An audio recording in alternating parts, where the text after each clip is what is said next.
da Record.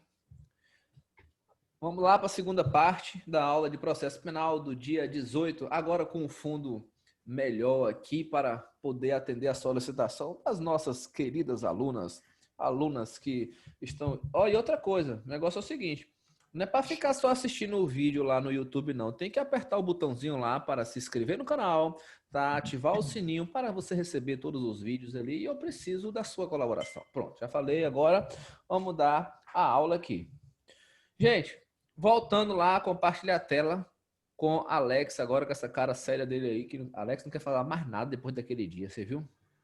Eu acho que ele foi até para a igreja, véio. O bicho tá na igreja, tá agora.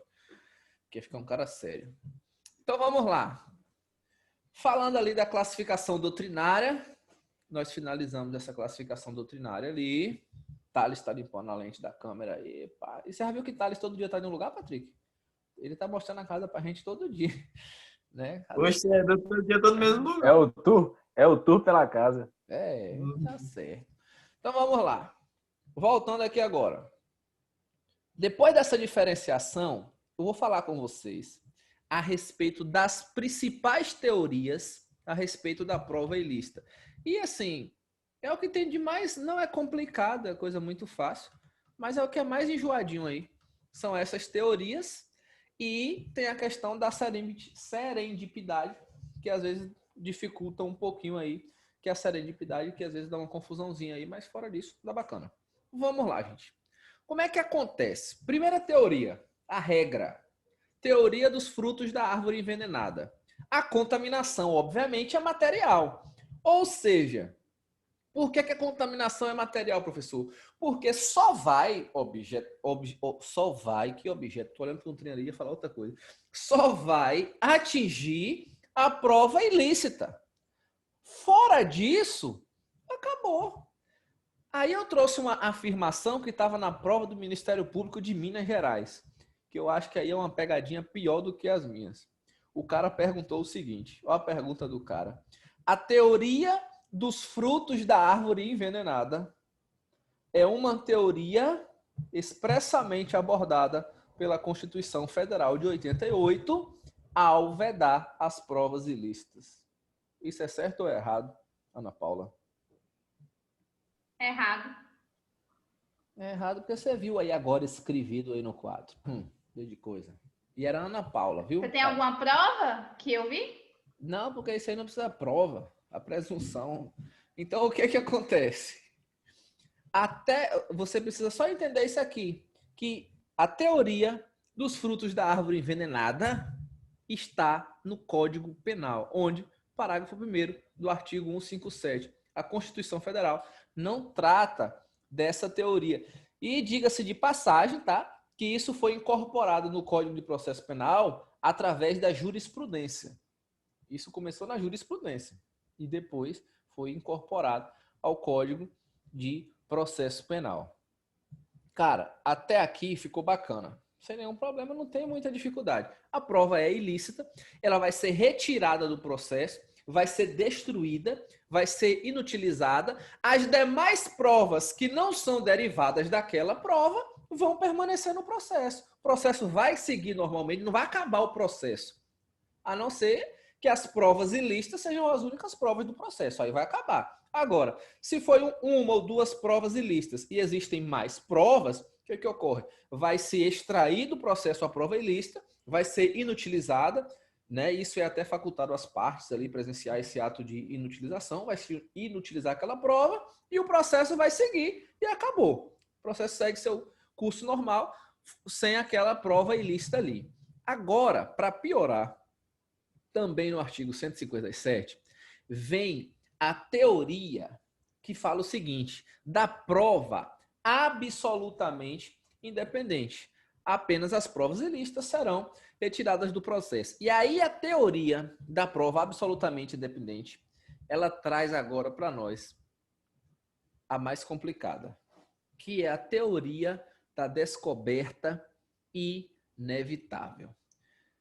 Veja o seguinte, antes de eu falar da teoria da descoberta inevitável, eu vou te falar como foi que surgiu, e aí eu acho que você já viu isso aí, você que lê muito, essa situação da teoria da prova absolutamente independente, ela surge, e o Brasil importa, lá nos Estados Unidos. O que aconteceu? Aconteceu lá numa cidade americana, eu até coloquei aí, uma cidade americana, uma menina, eu acho que essa menina na época eu acho que tinha 16 anos, parece, uma jovem, desapareceu. Uma cidade bem pequena. Ela desapareceu e aí juntou ali-se aproximadamente um grupo de uns 150, 200 homens, fazendeiros, o pessoal ali da zona rural, juntou todo mundo ali e começou a procurar essa menina. Começou a procurar, foi procurando. O que é que acontece? Em determinado momento, eles encontraram um dos suspeitos. Bacana. Encontraram aquele suspeito, pegaram aquele suspeito, torturaram ele. Ele confessou onde estava o corpo da menina. E aí o pessoal foi até o local. Chegou no local e encontrou pegadas dele, encontrou sêmen dele na menina, digitais dele na menina. E o local que a menina estava era o quê? Era uma propriedade rural de um dos homens que integravam a equipe de busca. O que acontece? Isso foi para júri. Chegou para o júri e tal. Olha a ideia. No júri, a defesa sustentava o tempo todo a primeira teoria. No júri, a defesa sustentava, olha, essa prova é ilícita e todas as demais provas que vierem dela são ilícitas. E aí, essa era a tese da defesa. Só que nesse dia, a acusação inovou. O que a acusação fez? A acusação agora fala assim, não, nós não compactuamos com o crime. Realmente, a confissão foi obtida mediante tortura. E tortura realmente é crime. Nós não vamos trabalhar pedindo a condenação com base nisso. A Ana Paula saiu, tá vendo, né? O que acontece? Nós vamos trabalhar com as outras provas que seriam obtidas independentemente da tortura. E aí a defesa falava o seguinte, olha, é causa absolutamente independente. Retira a confissão mediante violência e agora verifica o seguinte, mais cedo ou mais tarde, nós iríamos encontrar o corpo da menina. Por quê? O corpo da menina foi encontrado na fazenda de um dos caras que integravam a equipe de busca. E, fatalmente, a fazenda dele estava na lista do local que eles iriam procurar. No corpo da menina tinha sêmen, tinha digitais. O cara já era fichado, ele já tinha sido preso antes por crimes sexuais, então ele já tinha informações de DNA no banco de dados do FBI. Então, de qualquer forma, extraindo ali a confissão obtida mediante tortura, de qualquer forma, iriam chegar a ele da mesma forma. O que acontece? Ele foi condenado, a defesa recorreu para a corte americana, foi mantida a condenação e a partir dali começou a ter uma enxurrada de ordenamentos jurídicos adotando essa teoria da situação absolutamente independente. Ou seja, a prova original é ilícita, a prova original foi ilícita, mas seguindo os trâmites normais da investigação, se chegaria às demais provas, não vai ser declarada a situação da ilicitude.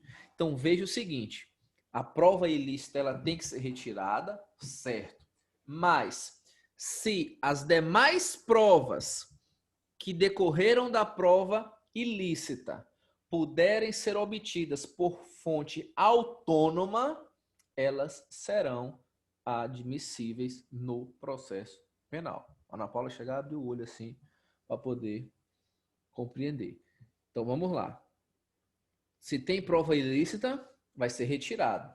Mas se tem prova ilícita por derivação, as que derivaram também vão ser retiradas. Agora, prova ilícita e prova ilícita por derivação. Mas se as que foram derivadas puderem ser obtidas por fonte autônomas e elas seriam encontradas de qualquer maneira, seguindo os trâmites usuais de investigação, elas serão admissíveis e não vai se aplicar o princípio dos frutos da árvore envenenada. Posso seguir? Professor, no caso, a teoria da prova absolutamente dependente seria como uma derivação da teoria da descoberta inevitável? Não, amor. É o contrário. A teoria da descoberta inevitável é uma derivação da teoria da prova absolutamente independente. A teoria da descoberta inevitável, ela vem depois um pouquinho. É porque eu coloquei junto aí, entendeu? Mas Professor, Oi. Fala. tem diferença, alguma diferença entre as duas? Porque eu não consegui pegar essa diferença. É por isso que eu estou perguntando se seria praticamente a mesma coisa. Entendi. Se tem diferença entre a teoria da prova absolutamente independente e a teoria da descoberta inevitável. O que acontece? A diferença está aqui embaixo. Vamos lá. Quando nós falamos da descoberta inevitável, ela vai ter o seguinte: ela vai ter as situações de encontros fortuitos, de encontros subjetivos, de encontros objetivos ou não. Mas eu vou voltar lá no negócio de vocês para poder que a gente não gerar nenhuma confusão. O que acontece? Teoria da prova absolutamente independente. Vou melhorar aqui para poder ficar mais certo. O que acontece? Teoria da prova absolutamente independente. A única coisa que ela diz é o seguinte: apenas serão retiradas as provas ilícitas e as provas ilícitas serão retiradas. As demais irão permanecer. Disso aí decorre a teoria da descoberta inevitável. Tudo que eu lhe falei é da teoria da descoberta inevitável. Esse caso que eu contei da menina, esse negócio tudo, é da teoria da descoberta inevitável. A única coisa que a teoria absolutamente independente fala e serve é só para dizer o seguinte: a fonte aqui foi independente, ela permanece, mesmo sendo ilícita. É ilícita? Permanece, porque a fonte foi independente. A teoria da descoberta inevitável, na verdade, se você quiser entender como a mesma coisa, entenda. Só que a doutrina traz ela como uma subteoria da causa absolutamente independente. Então, assim, diferença grande de uma para falar assim, olha, uma adota isso e uma adota outra, não tem. Basicamente, o resultado é o mesmo. O resultado basicamente é o mesmo. A única coisa que eu preciso que você compreenda é que a teoria da descoberta inevitável, ela é uma derivação da prova absolutamente independente. Agora, diferença entre ambas praticamente não tem, porque o resultado é sempre o mesmo. É dizer para você que vai permanecer no processo apenas as provas que não tiverem nexo com a prova ilícita. Então, assim, diferença entre uma... Cadê Michel? Diferença entre uma e outra gritante você não vai ter. A única situação que você precisa entender é que a descoberta inevitável é derivação da causa absolutamente independente, porque o resultado é o mesmo, só vai permanecer no processo aquela que não teve nexo nenhum com a ilícita. Fala, menina. Tá, no caso, todas as teorias são adotadas. Por exemplo, a teoria predominante é do fruto das árvores envenenadas. Mas como, por exemplo, a defesa, a acusação pode utilizar de outra teoria para basear a sua tese. Na verdade é o seguinte, todas essas teorias aqui são adotadas, porque todas elas estão no código. Você pode observar aqui o seguinte, ó, a teoria do fruto da árvore envenenada diz, lá no caput, ela diz que não se admite a prova ilícita nem aquela obtida por derivação. A teoria da causa absolutamente independente também está positivada no 157, quando ela diz o seguinte, que admite-se a prova ilícita quando ela puder ser obtida por uma fonte autônoma. Então, todas essas aqui estão positivadas, entendeu? A defesa pode espernear para onde quiser aqui dentro. Fora disso. Entendi. Fala, Patrick, você levantou a mão. Oi. Eu quem? David. Fala, Dewine. Mas essa prova, essa teoria da prova absolutamente independente, a prova a ser aceita não é ilícita e nem tem conexão com a prova ilícita. Não entendi. A prova... A prova da teoria da prova absolutamente independente, ela não é ilícita, nem tem conexão com a prova ilícita. É isso? E a teoria da descoberta inevitável, a prova, apesar dela ser ilícita, ela acaba sendo aproveitada no processo.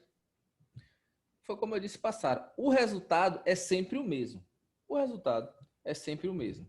Só vai ser admitida aquela que não tem o nexo com a ilicitude. Só é admitida aquela que não tem o nexo com a ilicitude.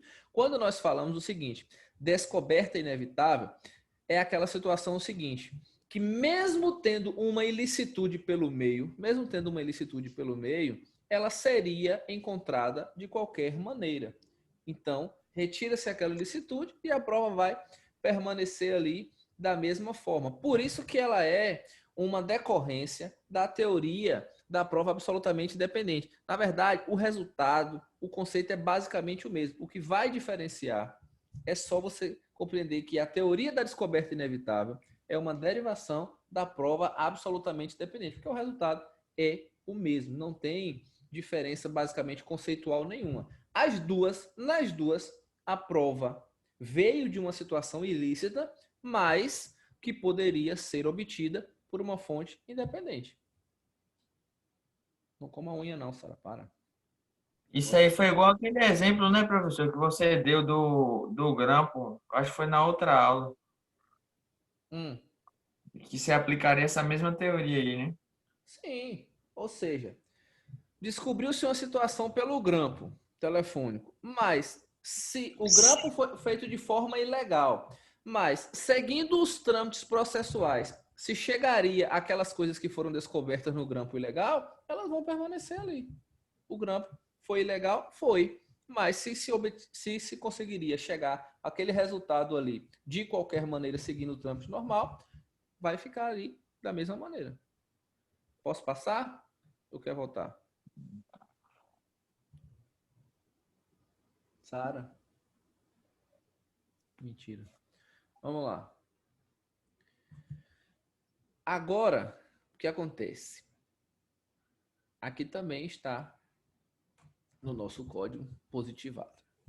Teoria da serendipidade ou encontro fortuito da prova. Eu até coloquei aí. Ocorre na interceptação telefônica com mais frequência. Porque isso aqui acontece com mais frequência na interceptação telefônica. E aí o que acontece? Serendipidade significa encontro fortuito, segundo uns manuais aí de dicionários e direito processual penal. Então, serendipidade é encontro fortuito. O que é a teoria da serendipidade? Aqui, esqueça a situação ilícita agora. Aqui agora é o seguinte. Imagine você o seguinte. Você está investigando, por exemplo, aqui, ó, serendipidade objetiva de primeiro grau. Você está investigando quem? Patrick. Está investigando o Patrick pelo crime de tráfico de drogas. Bacana. Está investigando o Patrick pelo crime de tráfico de drogas. Consegue uma escuta telefônica com autorização judicial. Você está fazendo tudo certinho. Bacana. Está fazendo tudo certinho. Acontece o seguinte. Você está investigando o Patrick por tráfico. No meio da escuta telefônica, tu agora descobre o seguinte. Que além de tráfico, Patrick também cometeu homicídio. Então, veja. Você tem uma prova inicialmente produzida para o crime de tráfico, mas que também vai servir para aquela situação do homicídio. Como vai servir? Se aquilo for conexo. Como isso? Patrick é traficante e aí está conversando agora com quem? Deixa eu ver um outro traficante aqui. Agora está conversando com o Luiz Cláudio. E aí liga e fala assim, Luiz, o negócio é o seguinte, nós invadimos o morro ontem, meu irmão, passamos 3 caras limpos, matamos Pedro, Tiago e João. Só sobrou o barquinho. Mas matamos Pedro, Tiago e João ali e tomamos o morro. Então o morro agora é nosso, quem vende droga ali somos nós. Veja o seguinte, você, delegado, estava em uma escuta telefônica legal, tudo autorizado certinho, para poder colher provas de quê? Para poder colher provas de um crime de tráfico. Só que, como Jesus é bom, o diabo não presta, né? Caiu de bandeja para tu, além do tráfico, 3 homicídios. Ora, os homicídios estão relacionados com o quê? Estão relacionados com o crime. Porque o cara matou 3 traficantes para tomar a boca e instaurar o negócio dele. Então, os 3 homicídios têm relacionamento com o tráfico que você está investigando. Ele matou o cara para poder aumentar o negócio dele. Nesse caso, a escuta telefônica que inicialmente foi decretada para servir de prova para o crime de tráfico, também vai servir de prova para o crime de homicídio, porque são conexos. Se os crimes são conexos, aquela situação que foi descoberta durante aquela produção também vai servir de prova. Isso se chama serendipidade objetiva de primeiro grau. Ou seja, você está investigando um crime, descobre outro. E se esse outro que você descobriu tem relação um com o outro, aquilo que você estava produzindo serve de prova para o originalmente investigado e também para aquele acidentalmente que você descobriu. Bacana? Vamos para o próximo, que só vai melhorando o caldo aqui agora. Serendipidade objetiva de segundo grau. Aqui agora é o seguinte. Tu está investigando e aí, por exemplo, o que acontece? Ó a besteira, só vai mudar o nome. Tu agora está fazendo um procedimento ali, digamos, ou até uma busca. Não vou nem falar de grampo telefônico. Tu está fazendo uma busca. O delegado conseguiu que o juiz determinasse uma busca. Aí tu vai fazer uma busca. Nessa busca, tu está fazendo busca. Para quê? Olha, você está fazendo busca para procurar drogas, para procurar armas. Acontece o seguinte, amor. Tu está fazendo uma busca na rua ali onde Sara mora, né? Esqueci o nome da rua, não dá nem para dar um exemplo. Mas tu vai fazer uma busca... Alves. Onde, rapaz? Castro Alves. Ai, rico, mas no centro. Ui, tutu. O que acontece? Tu vai lá na rua Castro Alves e vai fazer uma busca legal na casa de Sara, bacana. Tu tá fazendo uma busca, porque digamos aí que tu tá investigando um crime, vamos dar o mesmo exemplo, um crime de tráfico. Tá investigando, tu vai querer o quê? Armas, balança de precisão, caderneta de anotações. Bacana. Tu tá investigando aquilo ali. No meio do guarda-roupa, tu vai encontrar o quê? O diário. Que com certeza deve ter o diário.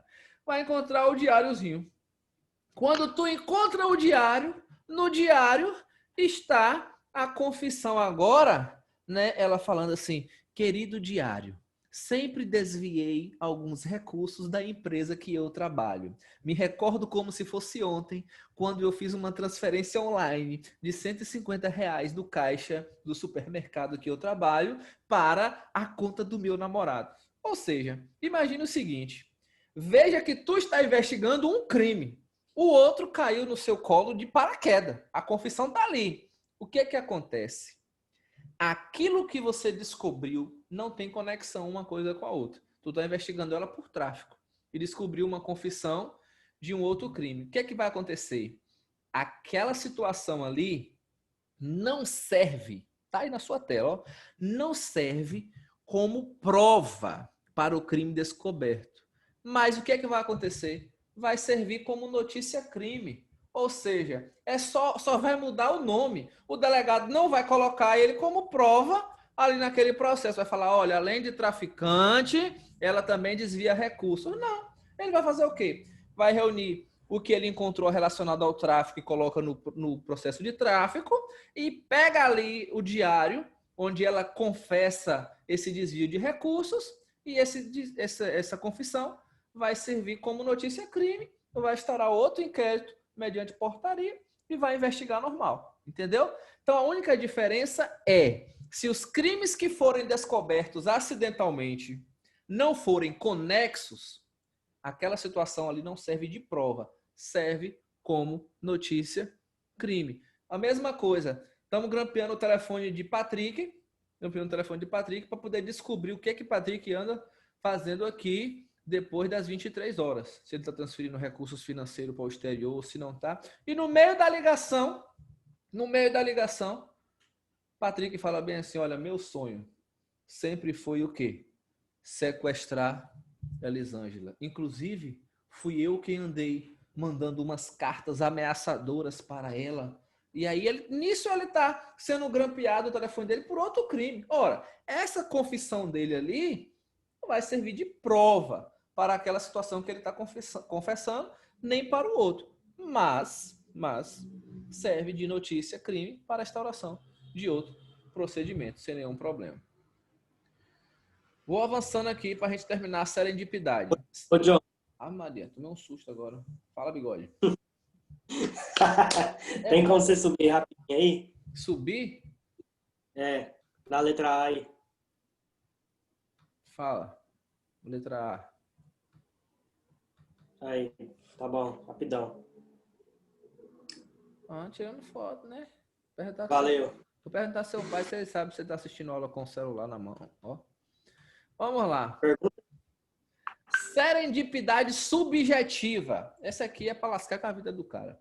A serendipidade subjetiva agora é o seguinte. É aquilo que alguns doutrinadores costumam chamar de mirar no que viu e acertar no que não viu. O que é a serendipidade subjetiva? Você agora está investigando certa pessoa e, na verdade, é o seguinte. Você só está investigando o Renato, porque na sua cabeça, todas as informações que você recebeu até agora são que Renato é que atua com a pistolagem. Fala, rapaz, o pistoleiro é Renato, é ele que contrata, é ele que faz. Até aquele momento, você, Sara, promotora, meu Deus, Jesus, não deixa, pai. Ou juíza, ou outra coisa, porque promotora nós estamos lascados. O que acontece? Sara, promotora agora, está investigando o Renato. Bacana, investigando ali. E fala, não, moço, é esse cara. Certeza. E aí pede ali, por exemplo, uma interceptação telefônica. Acontece o seguinte.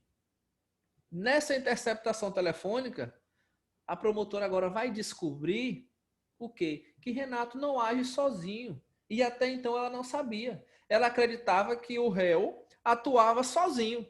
E no meio dessa investigação, ela agora descobre que tinha Renato, que tinha Alex, que tinha Luiz Cláudio, que tinha todo mundo, tinha até Thales ajudando.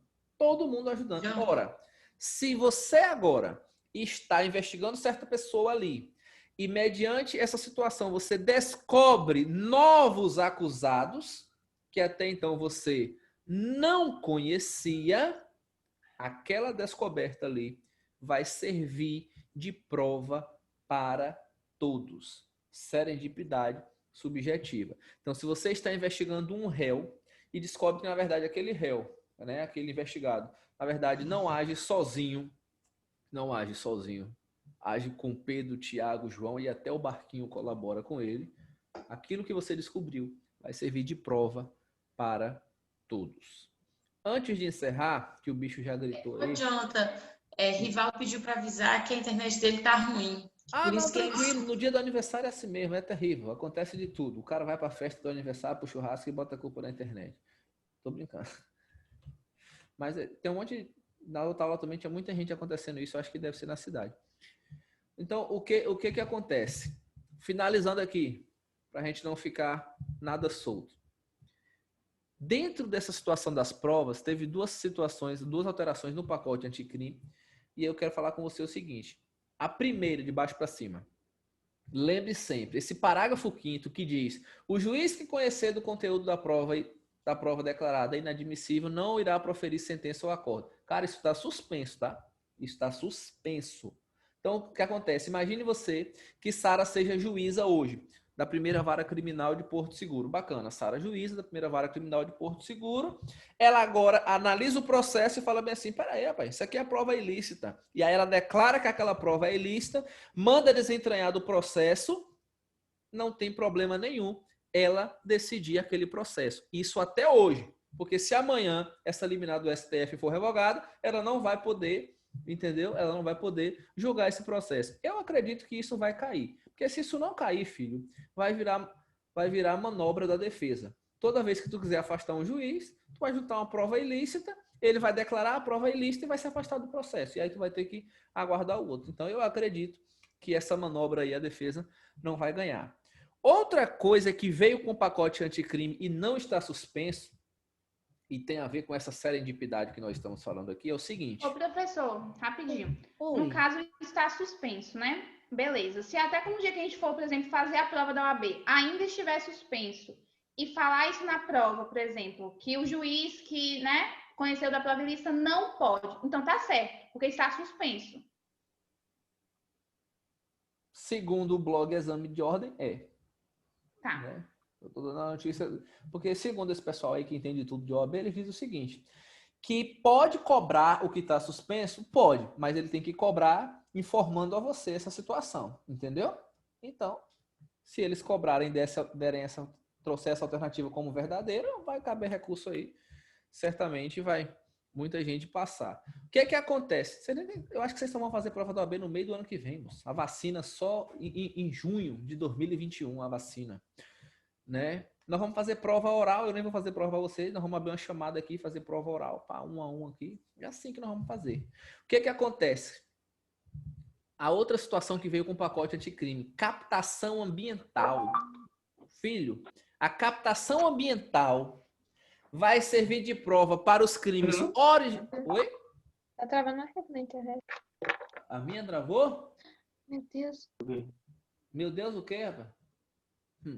Vai servir a captação ambiental, vai servir de prova tanto para os crimes originalmente investigados, como também para os crimes que forem descobertos. O que é captação ambiental? Cara, a captação ambiental veio agora aí, atualizado pelo pacote anticrime, aqueles negócios que tu só via nos filmes que Sara assiste de madrugada.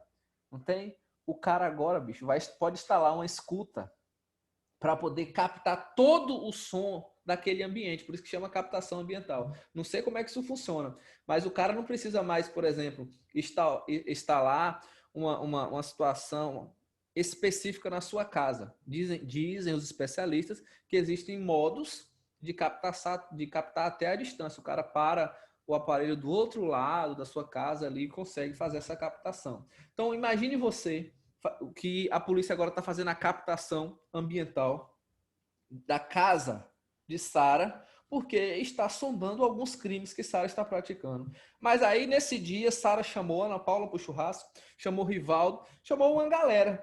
E ali é o seguinte, está ocorrendo a captação ambiental daquela casa, de forma legal, tudo certinho. E nesse pacote ali, nego, Ana Paula começa a confessar os crimes que ela fez a semana passada, Rivaldo começa a falar onde é que ele está fazendo uma coisa e outra. Veja que, originalmente, a captação era só para a casa de Sara, para investigar Sara. Mas se foram descobertos novos crimes, aquele mesmo áudio de captação vai sair tanto do processo de Sara e vai servir de prova para todos aqueles outros crimes que acidentalmente foram descobertos ali, certo? Então, assim, de prova ilícita, o que tinha assim de mais importante, eu tentei trazer para vocês. E eu quero dizer para vocês o seguinte, muito provável, nós vamos começar a falar das provas em espécie na próxima semana. Tá? Tem mais alguns aspectos gerais aí, mas é coisa bem pouca. Na próxima semana a gente começa a falar já das provas em espécie. Quem gosta de ler e não tem nada para fazer, como diz o povo, só estuda, o povo diz que quem estuda não faz nada, né? Você não faz nada, só estuda, como se estudar não fosse fazer nada. Então você que só estuda e não faz nada, se quiser começar a ler, comece a ler o artigo 155, 156, 157, 158, que tu vai encontrar a cadeia de custódia, filho. E tu tem que ler ela todinha para a sua prova, tá? Então quem gosta de adiantar estudos a partir do artigo 155, já dá para você adiantar. Vou começar a fazer a segunda chamada aqui. Alex, tá aí? Alex? E professor? Alex estava na sala e o celular no quarto. Meu Deus. Amanda? Amanda. Vamos lá. A Ana Maria? Presente. Ana Maria. Ana Paula? Eu. A consertada. Elisângela? Hã? Presente. Eu falei a consertada. Fernanda. Presente. Ah, Fernanda só ganhou a primeira falta. Gabriel, também só teve. Presente. Isabela, o dó. Jackson, o dó. Jariele. O povo entrou na primeira aula ali, já caiu fora e bota a culpa na internet, sei nem. Júlia, certeza que não tá aí. Késia. Presente. Késia. Louise. Presente. Luiz Cláudio. Presente. Cláudio. Matheus. Tá Presente. Oh, aqui, ao vivo e a cores. Ao vivo e a cores. O sonhador. O Matheus, o sonhador. Vamos lá, Matheus. Michel. Presente. Misael chegou. Milena. Milena Bonin. Chegou não, sempre estive aqui, rapaz. Não, na primeira aula você chegou, já era 7h15. Oldrado. Presente. Milena Boninho não voltou não, depois do intervalo, né?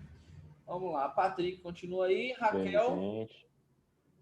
na dúvida, vote rosa, não vote branco. Presente. Rosa. Isso aí. Renato Fraco. Eu, presente. Rivaldo, aniversariante, né? Caiu a internet dele. Sara Dantas também chegou, já era 7h15, tá? Já feito uma chamada. E Thales Gabriel. Acho que Milena pediu para avisar que a internet dela caiu.